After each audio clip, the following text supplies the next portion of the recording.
What's up, guys? Mike back here with the Z-Man Show. So we're taking a look at The World Beyond from Walking Dead, Season 2, Episode 8, as we're now down to just 2 episodes left. And let's face it, the whole plan of the escape, and with the girls, Iris and Hope, and their father Leo, and everything else going down, trying to topple this civic republic, is just falling on top of its head, right? We have a devastated Will heading back to the perimeter colony just after Indira's son was murdered pretty much right in front of him. And he thinks he could be compromised. He thinks the perimeter colony could be compromised as well. And I'll tell you, it was pretty heartbreaking kind of seeing him having to deliver that news, which he didn't have to say much. He just looked at her, and Indira and the daughter knew exactly what happened. Of course, he was carrying the son's spear at that. And yeah, there's a lot of things that were going on in this episode. A pretty good episode, mind you. I will just point out straight up and out front. I mean, this back half of Season 2 has really picked up, and they're really trying to, just go full force and just, try to impress us along the way. So we get a chance to see, the white-haired guy who's basically the one that wanted to overthrow Indira's rule and say, he voted no confidence in her and so forth. So he ends up going and sneaking off to the CR to talk to Jadis basically about everything that's been going on.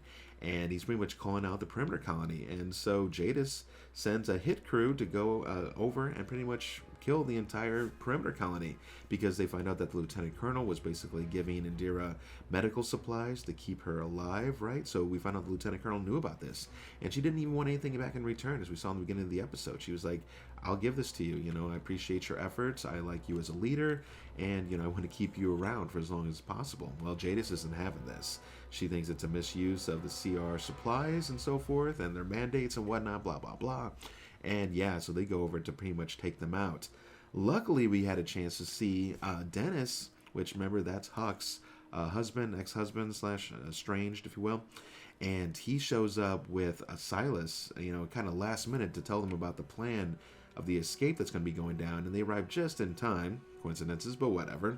And they get a chance to basically take on the Civic Republic military. And they do a pretty good job overall, considering they only had pistols and whatnot. But They take out most of them, notwithstanding with Dennis getting hit in the lower left, it's like abdomen, maybe around the kidney. I don't know. Looks like a serious hit. He could be in some deep, deep trouble. He didn't die in the episode, but I saw a scene from the next episode.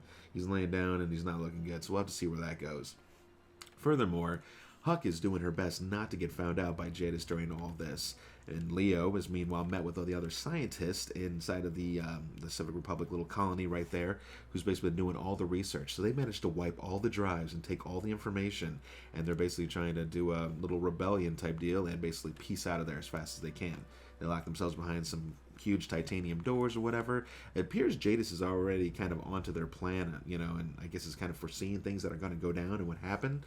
So, I mean, obviously this is not going to end well, because she orders basically for her crews to basically kill on sight any scientists, to remind them who's in charge, and basically they're at the mercy of the CR. And so that is super dangerous. Jadis is definitely a villain, there's no doubt. I mean, I don't know what went down with her after she left with Rick, but this woman, she is going through just an assortment of different things in her little post-apocalyptic life. Everything from being the junkyard leader to, a lover of, wasn't it, I don't want to get that wrong, wasn't it Gabriel in TWD that they had that relationship with? Anyways, and now all the way to here, where she's just this badass kind of commander woman, and calling the shots and looking for promotions along the way. So anyways, Hope manages to get, remember the guy that she was kind of fond of or whatever, not dating just yet, but we find out that his dad was like a general or something, or something in the government, and he's just super high up. Well, she's using him as leverage, so she basically kind of does a little mini kidnap maneuver, talking him into coming with her, and then basically they're taking him hostage, and they're going to need him to get out along the way. So obviously he is not too happy about this, and yeah, it's not going to probably look too good for that kid. But when I was watching tonight's episode, I just noticed a few things, and I know we've mentioned this probably in previous episodes, but the acting of the younger ones, including like Iris and even Silas and so forth, like Elton, I think does a pretty good job. I think he's a young, talented actor. Hope, I think she has a lot of potential. She does pretty good. But Iris and Silas, they're almost so damn awkward on screen. it's too noticeable. You know what I mean? Like there was that scene where after Dennis got shot, and he's kind of like all bright-eyed, and he like runs forward, he's like, Dennis, and then they kind of pauses. It's those wide scenes and those shots that they do, because like I think he's so awkward, I'm gonna say on camera, that they're just kind of like, yeah, if we don't have to get close-ups on him, we're not going to. Even when he was revealing to Huck that he knew that she sent him to Dennis for a reason and so forth, and just his expressions and so forth, very awkward. In fact, so awkward that in season 1, when they were on one of the Talking Dead, like the guest stars, they were so awkward just in person. And I mean, true, it was virtual, so maybe that's a little bit it's kind of rough versus being live, but I'm telling you, I was just feeling awkward just watching them on camera, just trying to answer questions and so forth. It's like, I'm not even sure they really know their characters, so they really understand the story, you know what I mean? Or like who they really are. I don't know. Maybe that's a little deep, but I'm just telling you, some of these characters, I think they were miscasted. To be perfectly honest, I think they could have worked a little harder to find other young, up-and-coming talent. And, they're just they're so stuck on this whole diversity and inclusion and so forth, which, mind you, yes, be inclusive, it should be African American and Asian and so forth, yeah, absolutely, but there's so many actors out there. I mean, really vet these people, guys, and find the right ones. That's all I'm trying to say. But other than that, tonight's episode was pretty solid. As we can see, they're in for a heap of trouble. I expect a lot of killing to go on probably in the next episode. Now, but will it be any of our main characters? I highly doubt it. I mean, we had a chance for even Will. He was in a lot of trouble tonight, and he still managed to make it out. I mean, he fired 3 shots in his pistol and still managed to live, as Dennis and Silas bailed him out of that situation at the perimeter colony when the Civil Republic was about to open fire. And is Iris or Hope, are they going to make it out both alive? Probably. But like I was saying in one of my previous reviews, it's like they really need to up the stakes in the show, all right? When you kill people off and you see that anything can happen, kind of like Game of Thrones. I mean, it almost kind of become the running joke. I mean, who's going to die this week or so forth. But, I mean, that it helps because it helps to show, like, this is a serious situation, and and anybody's on the chopping block. So I did see kind of a shot of a scene of Iris crying with blood on her hand over somebody.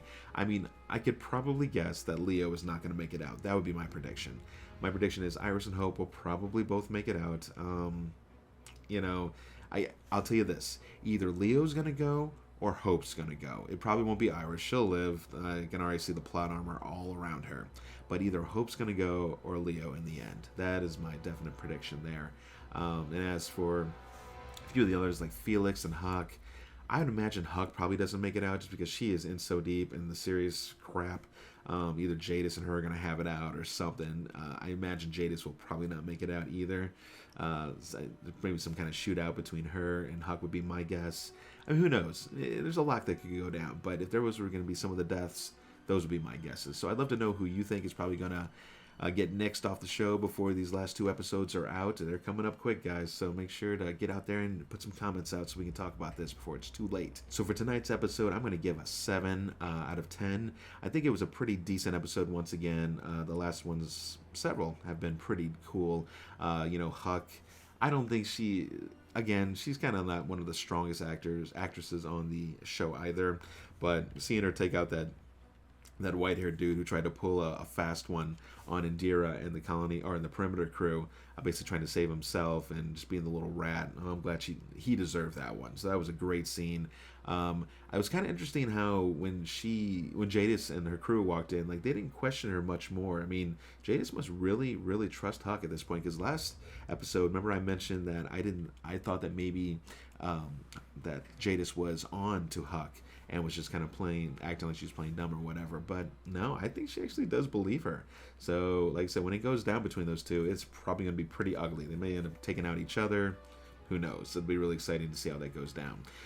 As I finish off with the rest of the conversation here, my team at work actually had a coloring contest, funny enough, for the kind of Halloween time, which we're a little late, but the submissions got in a little later than we expected, but they were sugar skulls. So I have them up on the screen right here, and this one actually ended up winning. It was done by one of my coworkers named Laura, and she did a pretty fabulous job on it. I love the shading and so forth. So take a look at the ones I have listed on here and give a vote if you think which one you think is your favorite. And again, I don't do something like this often, but I said the winner could actually be showcased on my show. And so here we are, and these are the submissions.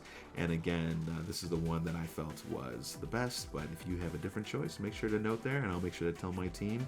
I'm sure they'd appreciate the love out there. So with that said, I am Mike with the Z-Man Show, and make sure to check out my other content, my indie series, Dead Nightmare, that's on my channel. Fear the Walking Dead, if you want to check that out. And I will see you guys at the next review. See you guys.